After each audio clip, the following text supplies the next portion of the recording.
sanción especial que le fue impuesta al momento de dictar la condena al imputado Rodríguez.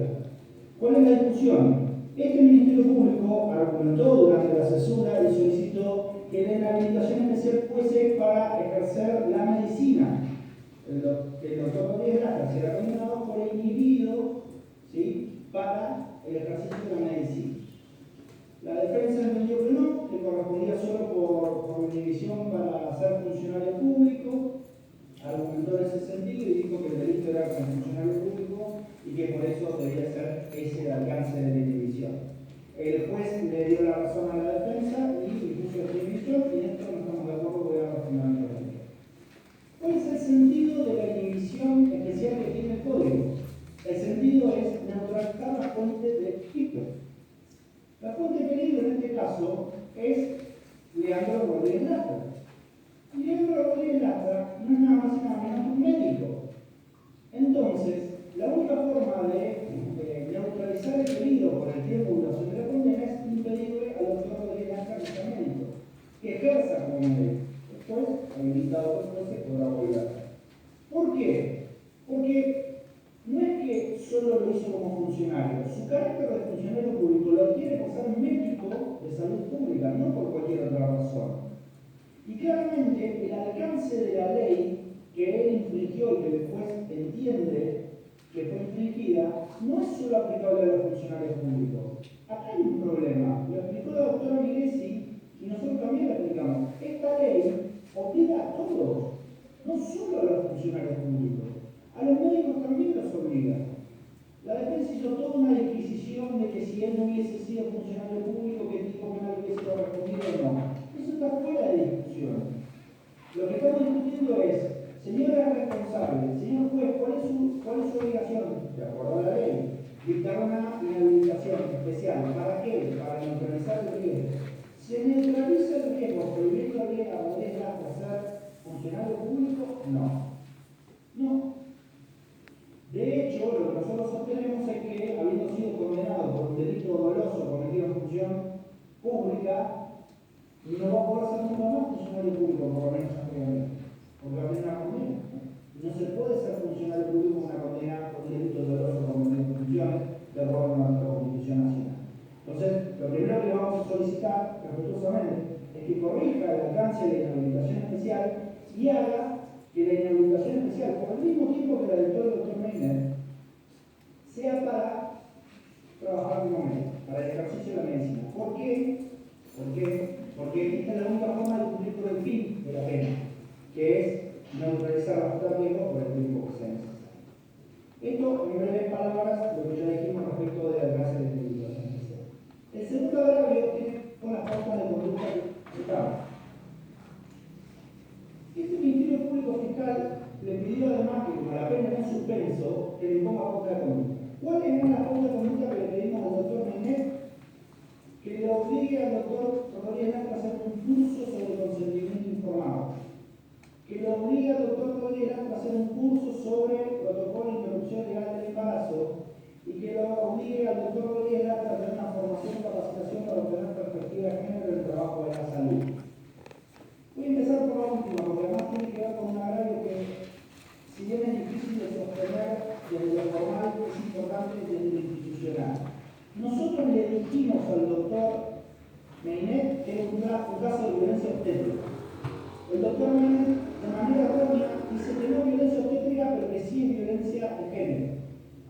La violencia obstétrica es un subtipo de la violencia de género, por lo cual pueden coexistir ambas. Nosotros entendemos que el accionar de Leandro Rodríguez Lastra debe ser encuadrado de acuerdo a los protocolos internacionales, a la Convención de Violencia de Pará y a la Ley Nacional de Protección de las Mujeres como un caso de violencia obstétrica. Y en ese sentido, es que pedimos que se declare de esta manera. Es un hecho no solo de violencia de género, sino de violencia obstétrica, porque la violencia que ejerce sobre una mujer, pulsante de un embarazo, la ejerce como médico, la ejerce en el ámbito de la obstetricia y la ejerce aprovechándose de su situación especial de poder sobre una persona en una situación vulnerable. El poder lo tenía claramente Rodríguez Lastra, que ejerció esa simetría sobre la víctima en el ejercicio de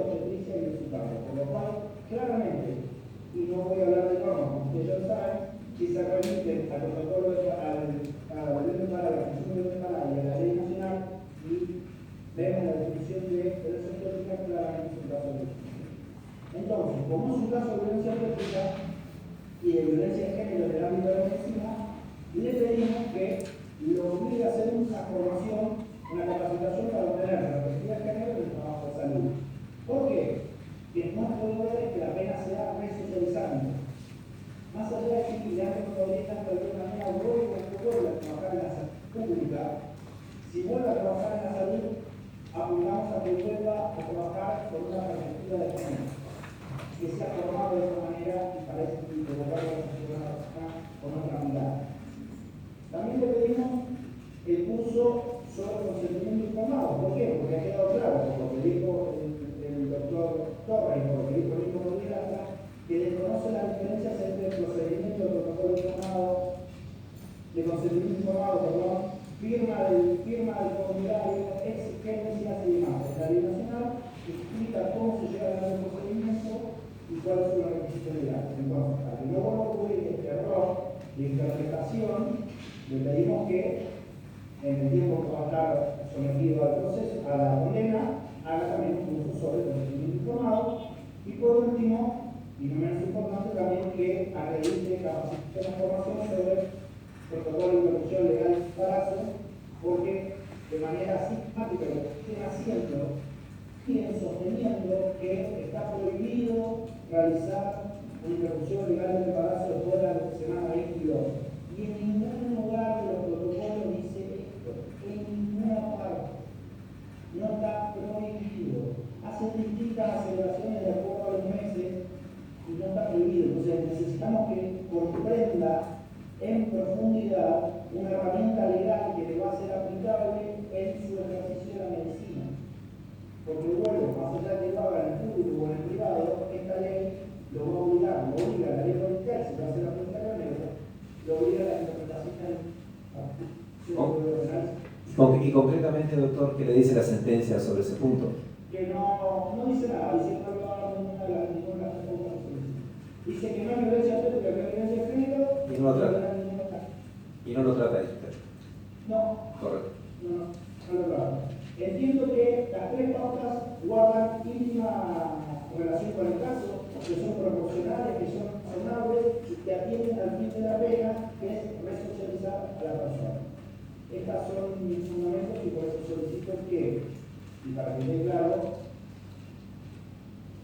modifiquen la sentencia, declaren que es un hecho de violencia obstétrica, impongan estas tres pautas que he solicitado y subsidiariamente, si entienden que no pueden asumir la facultad para esto, solo hagan una revisión para la censura. Quiero que quede claro que este Ministerio Público no discute la responsabilidad ni discute el monto, discute solo la clase de penalización especial y estas tres pautas, por lo cual yo entiendo que lo pueden corregir ustedes directamente, pero si así no lo entendieran, pido que para el caso de que se realice un retiro quede expresamente aclarado que solo los efectos de discutir estas cuatro cosas y no la responsabilidad ni el monto de deuda. Hasta aquí, bien. Pero... ¿Ha quedado claro, doctor, del planteo entonces de la Fiscalía de la Defensa? Escuchamos, doctor. Muchas gracias, doctor. Como bien, voy a contestar los agravios expuestos por la Fiscalía en el mismo orden metodológico que los ha expuesto. En primer lugar, cuestionó y solicitó que ustedes corrigieran las circunstancias de la inhabilitación especial. Señores jueces, yo les pregunto, en su íntima convicción o su conocimiento, ¿cuál ha sido la crítica en concreto que le propone la Fiscalía? ¿Qué fue lo que criticó de la sentencia? Como ustedes habrán apreciado, estamos hablando de una mera discrepancia subjetiva que tiene el fiscal, porque no solo no le dice en qué se equivocó el juez, qué prueba no valoró y cuál fue el punto o el argumento del juez. No hay una crítica a la decisión del juez en concreto, ni dice tampoco cuál fue la norma afectada. En primer lugar, indudablemente estamos ante una mera discrepancia subjetiva. Le piden a ustedes que corrijan algo que no critica conforme lo establece nuestro Código Procesal en el artículo 239. Ese en primer lugar. el agravio, o mejor dicho, no ha explicado agravio en concreto. En segundo término, el juez, el doctor Maynet en concreto, hace un análisis y fundamenta de por qué en este caso la pena de inhabilitación que aplica tiene relación directa con la naturaleza, primero del delito que se está imputando. ¿Qué dice? El bien jurídico tutelado es la administración pública. Y segundo, un punto que no ha sido controvertido, es el hecho de que es funcionario público. Eso dice el juez. Entonces, acá, dijo el juez Maynet, en este punto, estamos ante un mal funcionario, no un mal médico. Ese es el sentido que le da el juez en su decisión. Y dice, no puedo aplicar una inhabilitación genérica, sino tengo que hacerlo por este carácter, del carácter del funcionario público.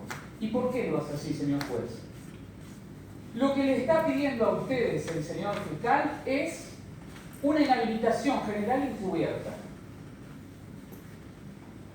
La Fiscalía, en este sentido, no está tomando en consideración no solo la doctrina del Superior Tribunal de Justicia, sino tampoco ha tenido en consideración los propios precedentes de este Tribunal de Impugnación, a los cuales me voy a remitir brevemente. El Superior Tribunal de Justicia, en la causa Melillán Susana, del año 2011, el expediente 25548, ha dicho de que la inhabilitación especial se limitan a los derechos que guardan una particular relación con el delito cometido. Es decir, establece un análisis restrictivo de lo que es la inhabilitación especial. Es decir, la inhabilitación especial requiere de una determinación judicial precisa. Esta es la doctrina legal imperante. Incluso la cita el propio juez Maynet. En Arriagada Miguel, también del año 2011, caso de un policía, se aplica la misma doctrina. Este Tribunal de Impugnación, remitiéndose a aquellos precedentes, ha establecido la especialidad y el carácter restrictivo de la inhabilitación especial, e incluso ustedes han sostenido de que no alcanza ni siquiera todo lo que es el ejercicio de un cargo público, sino directamente que la inhabilitación especial debe determinarse en función del ejercicio que está realizando dentro del ámbito laboral. ¿Qué quiero decir?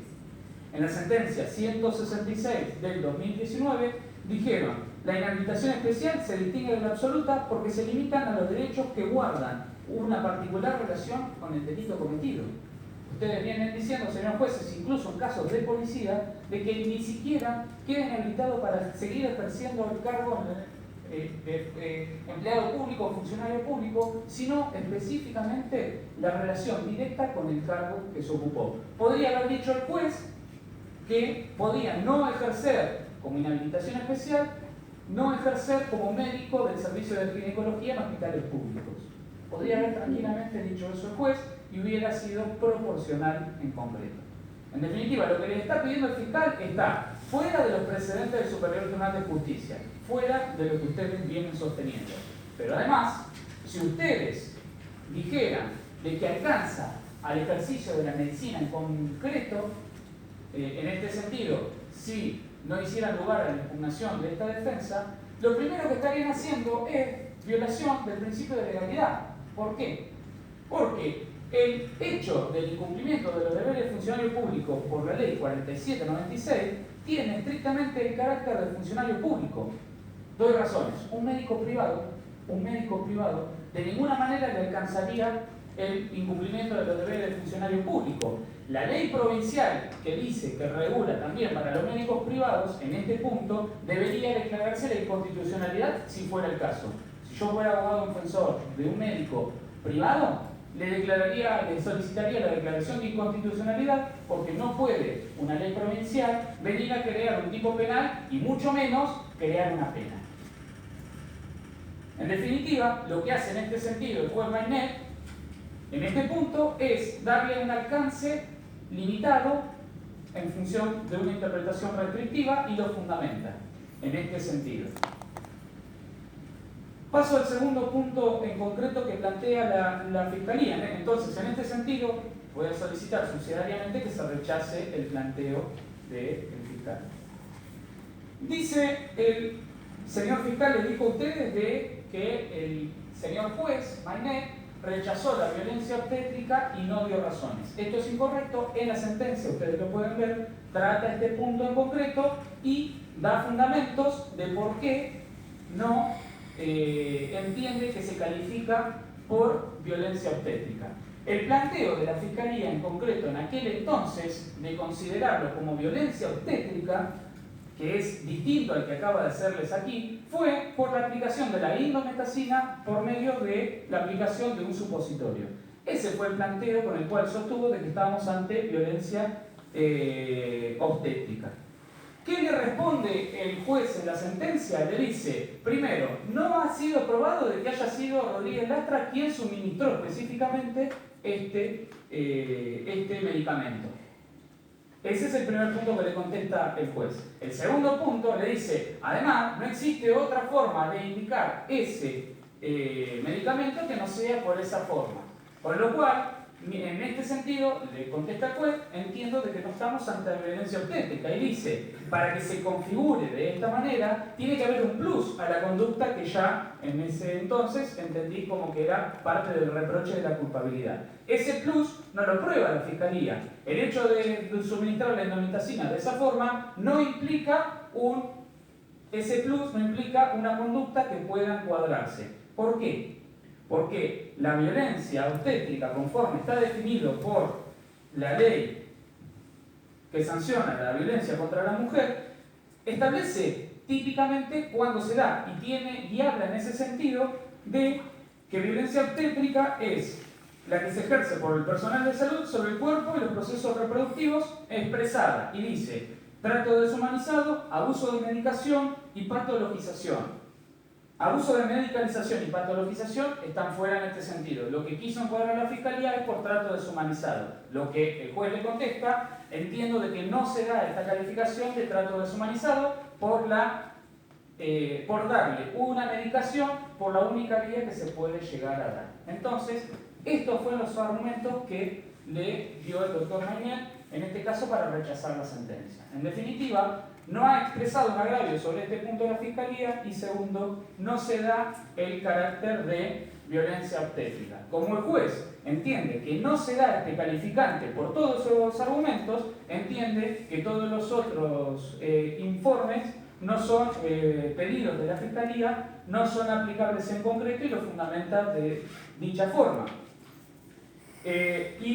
Determinó pautas de conducta y habló también de cuándo para él, según su criterio, se deben establecer ciertas pautas de conducta en concreto. En definitiva, entiendo en este punto que si se sostiene la sentencia en concreto, no se puede ni modificar la pena en concreto, ni se puede calificar por todos los argumentos en este sentido. Esta sería la contestación de la defensa en este sentido. Doctor, gracias, doctor Torre. Doctor Martiján, ¿algún punto en concreto para responderle al defensor o ya estamos? No, su señoría, no hay nada más personal. Bien. El doctor Cabrera va a hacer una pregunta. Señor fiscal, usted solicita que hay violencia de género por su especie que acusa por violencia obstétrica. La respuesta que le da al defensor, que dice que el juez Meinet le dijo que había sido por la manera en que había sido suministrado un medicamento en el cuerpo de la mujer. ¿Eso fue el hecho que usted planteó? No, es uno de los supuestos por los cuales pedí que se encuadre en violencia obstétrica. El resto de los supuestos son los que dije hoy, y si no, en su defecto está la grabación de la audiencia donde doy las razones suficientes de por qué entiendo que es violencia obstétrica. No solo lo violento de suministrar vía anal una medicación a una mujer que fue abusada, que es cierto que lo dije, y es cierto que para mí lo constituye, y no es cierto que haya quedado acreditado que no se podía suministrar de otra manera, lo tendría que haber acreditado de otra forma, sino que también dije que no la escuchó a RP en ninguna de las oportunidades en las que vivió las situaciones, abusó de su situación de médico tratante y, para resumir, siguió sosteniendo el paradigma médico hegemónico que viene explicado la doctora Milesi, que refiere que es el paradigma abandonado, que es el que tiene la decisión es el médico. Este paradigma fue absolutamente abandonado y hoy se sostiene que el médico tiene que actuar en razón de los deseos de la víctima.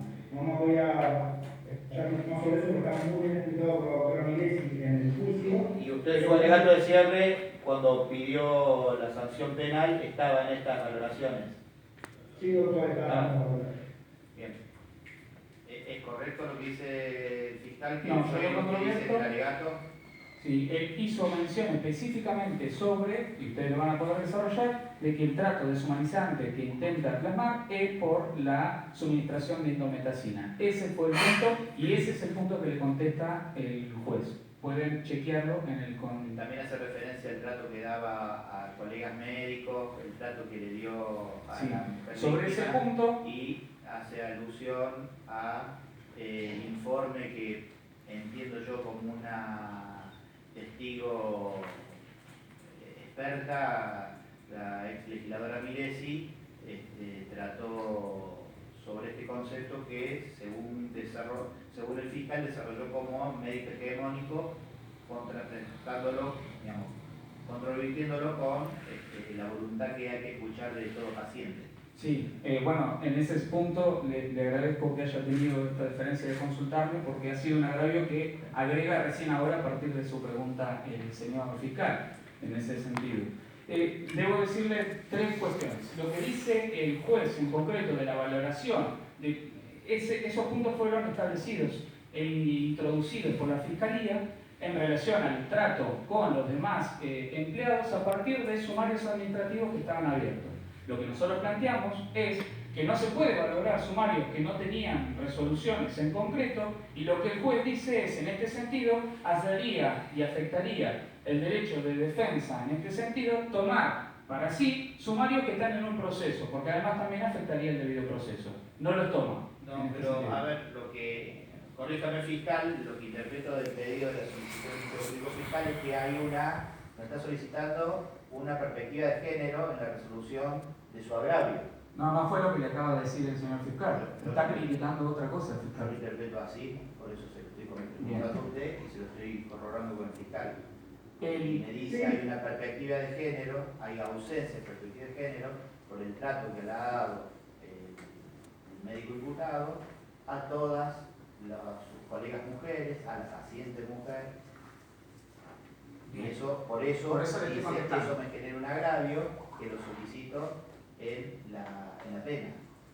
Bien, como bien les decía anteriormente, el juez considera que si hay un trato a otras mujeres relacionadas y que puedan ser aplicables al caso, y esos planteos fueron realizados por la Fiscalía a partir de sumarios administrativos. Es decir, personas que habían denunciado y que se iniciaron procesos por parte de compañeras de trabajo del hospital y además por pacientes que habían ido y le habían iniciado una denuncia. La Fiscalía intentó sostener este trato incorrecto hacia la mujer a partir de esto. Lo que nosotros planteamos fue, no se puede valorar esta circunstancia porque hay procesos sumariales. Entonces, el juez no lo considera. Pero para que nos quede bien claro, no lo escuché al fiscal hablar de sumarios administrativos, sino, le vuelvo a reiterar lo que él ha manifestado. El trato del médico varón hacia sus colegas mujeres, hacia la paciente mujer, eso es lo que está, eso lo entiendo yo al fiscal y me está Se lo vuelvo a contestar, señor juez, con todo respeto. Esa información que aporta intenta introducirla a través de personas que habían iniciado denuncias y con sumarios en concreto. Entonces, lo que el juez le contesta, y lo vuelvo a repetir, es no puedo valorar el trato o no trato hacia colegas o hacia pacientes porque esto se está dividiendo en el ámbito del ministerio concreto. Yo eso se lo entiendo clarísimamente. También le entiendo al fiscal que nos habla de los hechos que sucedieron durante la audiencia de juicio. Por eso mismo, le estoy diciendo de que en los hechos el juez no lo tuvo por probado porque todavía no había resoluciones administrativas en todos estos puntos en concreto. Es más, algunos se demostraron en el juicio que estaban archivados y que había sido sobreseído Rodríguez Lastra. Eso por un lado. No me acuerdo si me había hecho otra pregunta más. Y lo de Marta Milesi, que usted se lo preguntó. La doctora Marta Milesi sostuvo de que es una discusión filosófica de cuál es el modelo que se debe aplicar, si es el modelo hegemónico o es el modelo de la autonomía de la voluntad de la paciente. Entendemos que la legislación nacional, más allá de esta discrepancia o esta discusión filosófica, claramente todavía en este punto sostiene el modelo hegemónico del médico, no solo por la ley provincial en concreto, sino también cuando se habla de la ley de los derechos del paciente, si bien se hace una referencia a la autonomía de la voluntad de la paciente, también en el artículo 10º sostiene el modelo hegemónico en concreto, porque sigue sosteniendo la obligación de los médicos de decidir las prácticas. E incluso cuando el paciente no está en condiciones de determinar su voluntad en concreto, también le da posibilidades al médico de decidir qué práctica le va a realizar o no. Entonces, esto es una discusión filosófica, una discusión mucho más amplia, pero de ninguna manera es norma en nuestro derecho positivo. Ese es el punto que nosotros planteamos. Para combinar el análisis que usted hace, pero siempre está el criterio de escuchar al paciente. Usted lo sabe más que yo, señor, pero no entiendo por qué me hace esa pregunta. Pero bueno, está hablando, digamos, de discusión filosófica entre médico económico y paciente, pero llega a un punto común que el médico va a escuchar al paciente más allá de lo que va a determinar su práctica. Que voy a hacer tal cosa con su informa. Sí, pero es relativo eso de lo que usted está diciendo. Es bastante relativo y se lo voy a explicar por qué. Porque el artículo 10º de la Ley de los Derechos del Paciente también impone obligaciones al médico por la posibilidad de que el médico pueda resguardarse en caso de los actos que son irreversibles. La ley le establece de que debe asegurarse todas las circunstancias en concreto y además establece todavía nuestra legislación que el derecho de la vida está por sobre el derecho a la autonomía y a la libertad de decisión. Entonces, en ese sentido, lo que usted está diciendo entiendo que no es estrictamente correcto. Bien, ahora sí. Sí, doctor. Lo escuchamos.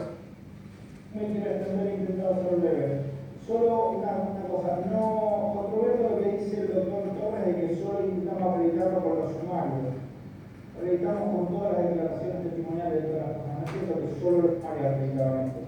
Pero no quiero entrar mucho más, basta con ver la censura y ver cómo trataba, y el juicio, ver cómo trataba a la víctima, a la madre, a la hermana, a las médicas de Fernández Tesoro, a las integrantes del Comité de Salud Reproductiva, a las enfermeras.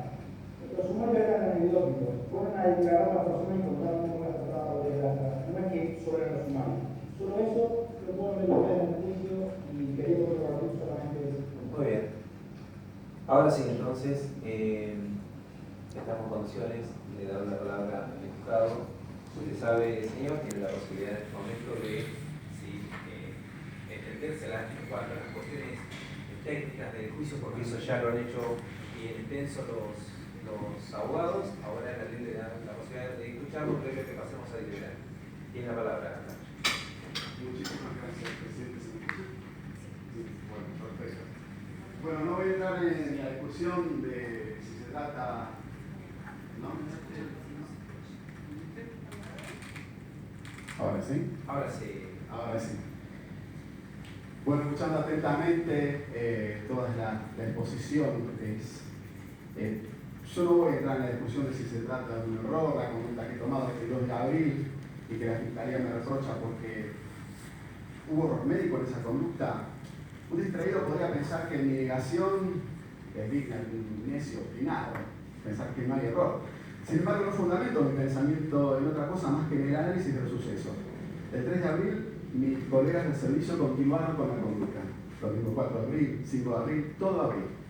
En mayo se continuó con la conducta, no se cambió la conducta. En junio se continuó con la conducta. Esta conducta no solo la tomaron mis colegas de servicio, también los de otros servicios del mismo hospital, los del servicio de ginecología de otro hospital cuando la paciente fue derivada a General Roca. Una conducta que no fue cuestionada por la jueza de familia ni por la asesoría legal del Ministerio de Salud Provincial. Es más, esta última avaló la conducta. Aún el juez que asegura sobre mi conducta que refiere que no soy un mal médico. Todo eso muestra a las claras el por qué sigo sosteniendo que médicamente no hubo error. Ello además echa por tierra la crítica de que por mi accionar se trató a la paciente como una incubadora humana, esas versiones que uno puede leer en la opinión pública, como si yo hubiese secuestrado a la paciente. Hubo todo un sistema de salud que participó en esto y que, como acabo de decir, fueron consecuentes con aquella primera intervención mía. La lectura de mis conductas no puede circunscribirse a una mirada parcial, pero desde la perspectiva médica me voy a desarrollar precisamente desde la perspectiva médica, porque más podría adentrarme en el tecnicismo de la óptica judicial. Puedo sostener que hubo un importante error del juez, fundamentalmente a no leer el protocolo. Tal como lo mencioné, desde la perspectiva médica, pero lo voy a sostener en las guías que a mí se me reprocha no haber cumplido a través de la ley. Bueno, esto para asegurar la objetividad, porque ustedes lo pueden consultar también. Para comenzar, la acusación dice que hay un aborto en curso, es un término no contemplado por las guías y que puede observarse contrastando las definiciones de la guía, de la página 24. El cuadro de ingreso de la paciente no cuadra en ninguna de las definiciones, amenaza de aborto inminente, aborto inevitable, ninguna de ellas. Y esto lo pueden ver ustedes contrastando la historia clínica con lo que dicen las guías. ¿Sí? En las guías está bien claro cuáles son los cuadros que tiene que tener la paciente para uno poder determinar el diagnóstico. La única condición que se puede mencionar son las contracciones uterinas aisladas, es lo único que tienen en común con lo de la guía. De ninguna manera eso configura un aborto en curso. El juez sostiene que no hubo riesgo de infecciones, fundamentándose en las palabras del doctor Breggia por la fórmula leucocitaria relativa. Esto es un desglose de las características de los glóbulos blancos o leucocitos. Ahora bien, nadie descarta que había taquicardia, nadie quita que había fiebre o leucocitosis. Paréntesis en fiebre. También pueden ver en el protocolo, en la guía, en la página 39, que cuando habla de los efectos adversos del oxapros, es una febrícula. La febrícula se define como temperatura corporal menor de 38 grados centígrados. En este caso, como ustedes lo pueden corroborar en la historia clínica, tenía 39,5. Para demostrar la falacia, bueno, como dije recién, vuelvo al protocolo. En la página 56 deben darse dos de cuatro signos o síntomas, ¿no? Hablando de taquicardia, fiebre, leucocitosis y taquipnea, que es la respiración acelerada. Con dos de estos, y esto vuelvo a insistir, página 56 del protocolo, uno ya tiene que presumir un síndrome de respuesta inflamatorio sistémico. Ahora, la palabra del fiscal es como, y si me permiten lo burdo de esta comparación, yo estoy diciendo que tengo una mascota de 4 patas que tiene cola, la mueve, tiene pelos y ladra, y se llama Michael Jordan. Y el fiscal dice, no es un perro, porque el perro se llama Firulais o Bobby, no se puede llamar Michael Jordan. Esta es la lectura, y le pido disculpas por lo burdo de esta comparación, pero es la lectura que hace la fiscalía. Y así no se maneja la medicina. La medicina se maneja en base a signos, síntomas que uno puede constatar y derivando ello en diagnóstico y tratamiento acorde a ese diagnóstico. De otra manera tendríamos las terapias intensivas atestadas de infartos, atestadas de infecciones, atestadas de esos cuadros que comienzan solapados y después se agravan. Insisto, todo esto está en las guías, no necesito, no es subjetividad, sino que lo pueden ustedes constatar. Los procedimientos médicos son globales, es imposible tomar las cosas por separado. El médico recibe una paciente, como en este caso, falta de consentimiento informado, posible infección, embarazo avanzado, la vulnerabilidad de la paciente que, como el mismo juez Meinet dice en la sentencia, la dificultad del habla que tenía esta paciente, sin con ello avasallar sus derechos, por supuesto que los tiene. La vulnerabilidad del neonato, ese niño que iba a nacer con 500 gramos y que el servicio de neonatología iba a tener que asistir, iba a tener que reanimar. Porque acá, como bien sostiene el fiscal, el feto no estaba muerto. Y yendo a la propia definición que tanto insisten del aborto, el mismo juez cita a Bonnet cuando dice que el aborto es la muerte fetal intraútero. El mismo protocolo dice, y el juez lo asegura, que con este cuadro debía postergarse cualquier procedimiento. Pero dice el protocolo, no lo digo yo. El médico también tiene que tener en cuenta la intervención de otros servicios. El médico tiene que tener en cuenta los derechos del paciente y las obligaciones médicas.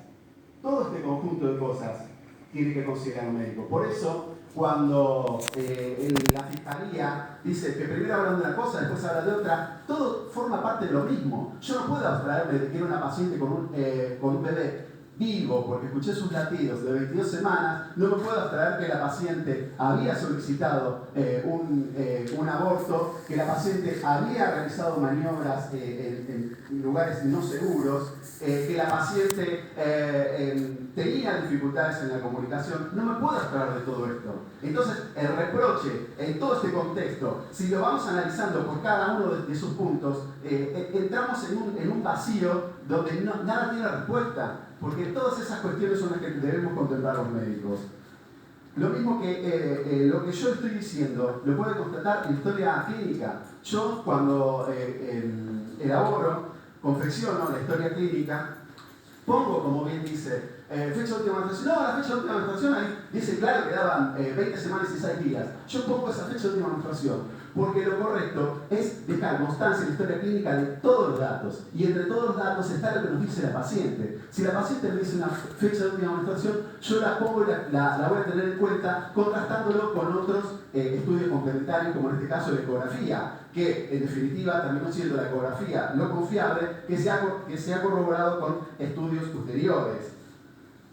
Por lo tanto, todo esto está en la historia clínica. Es más, en la historia clínica, se me reprocha no voy a custodiar, no. En la historia clínica ustedes pueden leer bien claro. Paciente en control evolutivo. Yo no sabía dónde iba a terminar el cuadro que ingresaba la paciente. Por lo atípico, porque como dije, había muchos factores que debían tenerse en cuenta. Bien. En cuanto a la indometacina, doctor, sí. Disculpe, doctor Torres, tenga presente que está ejerciendo la posibilidad de decir su última palabra. No es una declaración en los términos. Ok. Porque ya está eso en el juicio. Bueno, perfecto. Simplemente recordar que el niño estaba vivo en el momento, que no considero haber violado un derecho. El artículo 59 de la Constitución Provincial habla bien claro que el habitante de la provincia de Río Negro goza de la protección de la salud en el momento de la concepción. Esto también no hace falta que yo siga con esto. Quería simplemente responder a lo que decía el fiscal respecto de la indometacina, de por qué, y tenía que ver con todo el contexto, por eso, pero lo voy a pasar por alto. Lo mismo que no creerle a mis colegas, eso es una falacia enorme. Cuando yo le pido que se expida la psicóloga, precisamente, la psicóloga después cometió errores y los admitió en las audiencias. Admitió haber cometido el error de llevarlo al lugar clandestino, admitió el error de no haber confeccionado la historia clínica como se debía. Y si la psicóloga se equivocaba en el diagnóstico y yo tenía que resolver una situación a partir de un error, eso es lo que solicito respetuosamente que se tenga en cuenta, que uno tiene que evaluar todo esto. No discuto para nada la idoneidad de la psicóloga, pero todos somos pasibles de equivocarnos. Y acá estamos ante una situación irreversible que es la muerte de un paciente. En cuanto a la crítica de aquel 2 de abril, la que solicitó la adecuada evaluación del paciente, es fundamental hacer la comparación en el hipotético caso en el que se estuviera aprobada la sentencia de muerte en este país. Supongamos, y alguien les dijera a ustedes como jueces, mire colega, el acusado seguramente es culpable, así que les dejo la responsabilidad de rubricar con su firma que se ejecute al reo con la mayor celeridad posible. Seguramente que ustedes, como jueces, ante esta situación quisieran asegurarse de estar haciendo lo correcto porque estamos ante lo inevitable, que es la muerte. Pero eso no significa considerar que el colega carece de capacidad de discernimiento para nada. Pero ustedes van a poner la firma, ustedes van a rubricar esa muerte.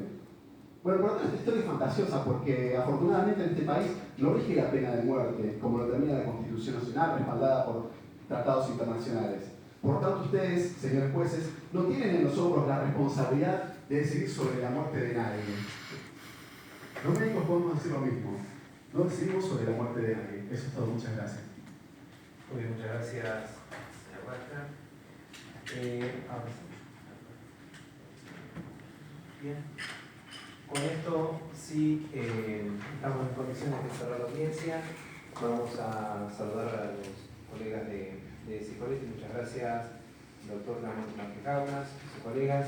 Señores, con esto entonces damos por finalizar la audiencia. El tribunal pasa a deliberar el paso de ley, van a ser notificados de la decisión. Muchas gracias, que tengan buenos días. Gracias. Buen día.